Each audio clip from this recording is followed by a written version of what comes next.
નગર પ્રાથમિક શિક્ષણ સમિતિ સંચાલિત નવાપુરા વિસ્તારમાં આવેલ શ્રી ડોંગરેજી મહારાજ પ્રાથમિક શાળામાં અગાઉ પેવર બ્લોક નાખવામાં આવ્યા હતા. તે પેવર બ્લોક હાલ તૂટી ગયા છે, જેને લઈને બાળકોને અવરજવરમાં તકલીફો પડી રહી છે.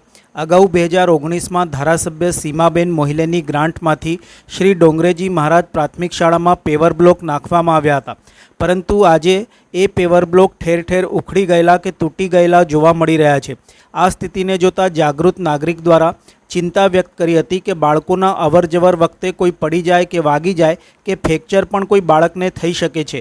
આવું ન થાય તે માટે વહેલી તકે પેવર બ્લોકની કામગીરી હાથ ધરાય તેવી રાજેશભાઈ માળી દ્વારા માંગણી કરાઈ હતી. આ નવાપુરા વિસ્તાર આવેલો છે, ત્યાં આગળ ડોંગરેજી પ્રાથમિક શાળા આવેલી છે સરકારી.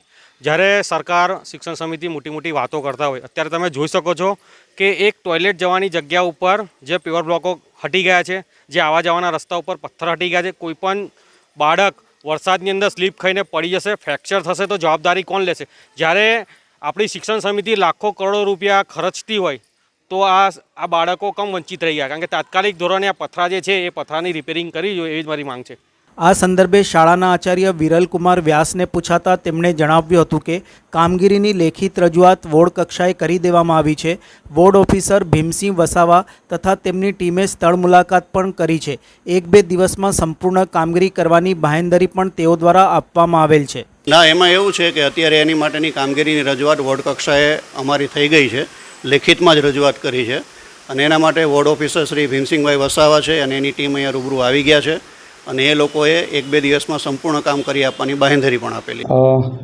હમણાં જ માહિતી મળી છે કે ત્યાં 3-1 માસ પહેલાં ગટર લાઇનને એનું કામ થયેલું ને પેવર બ્લોક નાખેલ, પણ હમણાં માહિતી મળી છે એ મુજબ આચાર્યશ્રીને હું બોલાવું છું અને ખાતરી કરી લઉં છું કે શું છે, અને સત્વરે એ રિપેર કરાવી લઈએ છીએ. 3 મહિના પહેલાં કામ થયું હોય તો અત્યાર સુધીમાં તો કરાવી લેવું જોઈએ કામ, કારણ કે જે પથ્થરો જે ઉખડી ગયા છે તો છોકરાઓ દોડતા ત્યાં જાય ને તો મોટી ઇન્જરી થવાની શક્યતાઓ છે, કારણ કે માસમાં છોકરાઓ નીકળતા હોય રિસેસની અંદર. ચોક્કસ વાતની ગંભીરતા સમજીને અમે તરત નિરીક્ષકશ્રીને સૂચના આપી છે.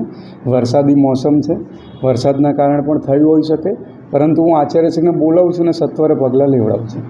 રમતગમતના સાધનો પણ તૂટેલા છે, એ પણ જોડાઈ લઉં છું.